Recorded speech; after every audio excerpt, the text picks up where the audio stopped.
Hey, I'm a self-taught software engineer and I've won first place at a national coding championship.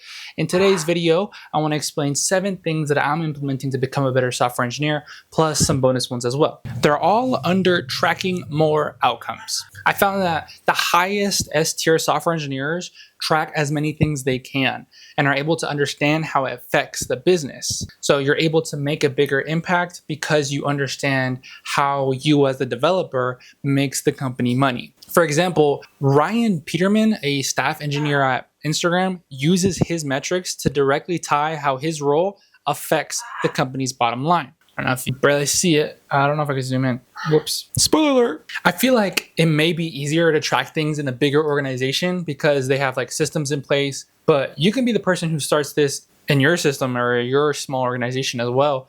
My company has a fairly small tech team and doesn't have any of these systems in place. So I am actually the one starting these 7 metrics. The first one is feature delivery. So track every time I succeed and fail delivering on time.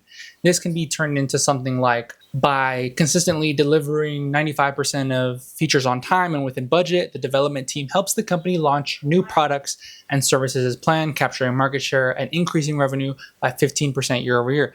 So basically, I'm tying what I do to the company and the company's goals. That makes you more valuable. The second one is code quality. So I'm tracking how many times I have refactors given back to me and how many rounds of refactors I have to go through in order to get something to get passed. So that could be turned into, by maintaining a code quality standard, the development team reduces reviewing PRs by 20%. Resulting in like a 20% increase in time and resources for new features, development and innovation.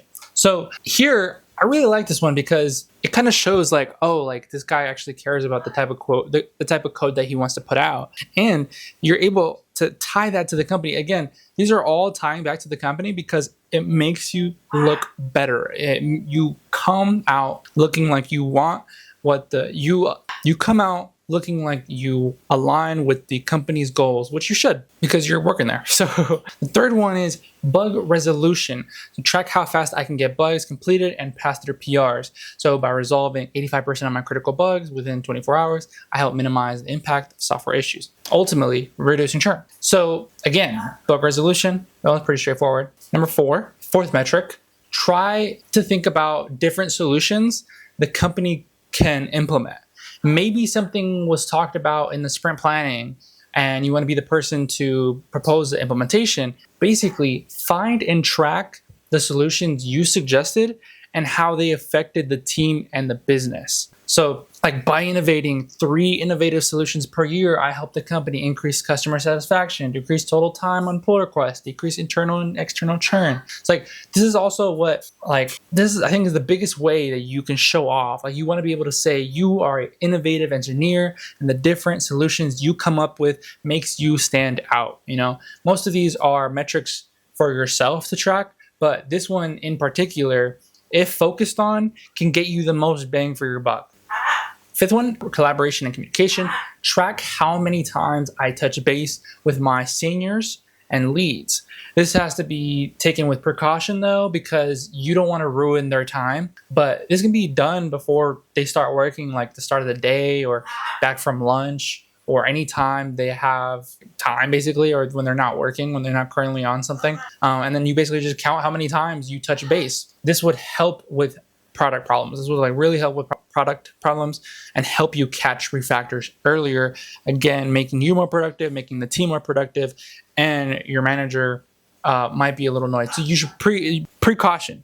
Be very careful with this. But I think by effectively doing this, you can again decrease refactors by 50%, increase productivity. You don't want to be spammy. You just send a short summary of what your implementation is looking like and how your progress is going, and everything, and I mean everything that you assume about the product needs to be asked about. From my experience, like, so to rephrase, like my experience, from my experience, you should never assume anything about the product, even if you think that's just how users do it. Like you should always ask. It doesn't hurt. Product questions can product questions can save you so much time, and from my experience have the highest ROI on your time coding. Like just asking product questions is like the gold mine, because you can save yourself so much time because you don't go on a like loose end or this completely different path that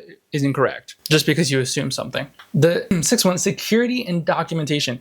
So making tests and documenting everything as simple as possible will make you an absolute stud of a dev from my experience. Not only would this reduce bugs, tech debt, and like a bunch of other stuff, but making them simple also allows other teams like product to be able to understand the progress and what is going on. Making sure like all your code is tested for like a higher regard also makes your code bulletproof.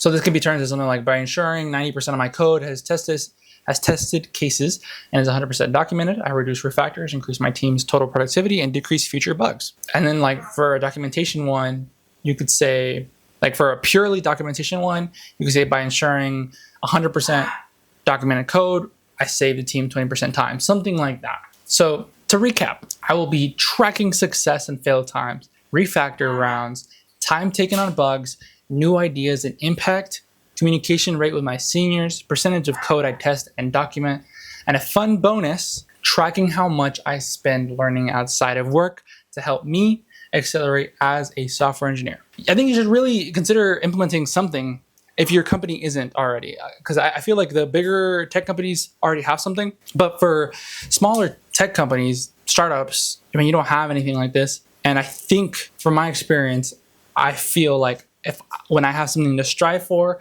when I have a statistic that I can follow to improve, it's helped me a ton. So these are just things that I'm implementing in my work. But yeah, hopefully that you can take something from this. If not, I would really, the biggest one, if you're not going to take anything from this video, I just want you to at least try. There's no ideas and impact. If you can just do number 4, I think you'll be golden, just because you're thinking about the team, you're thinking about the company goals, and you want to be able to understand how you as a developer ties into the company and why the company needs developers, obviously to code and things like that.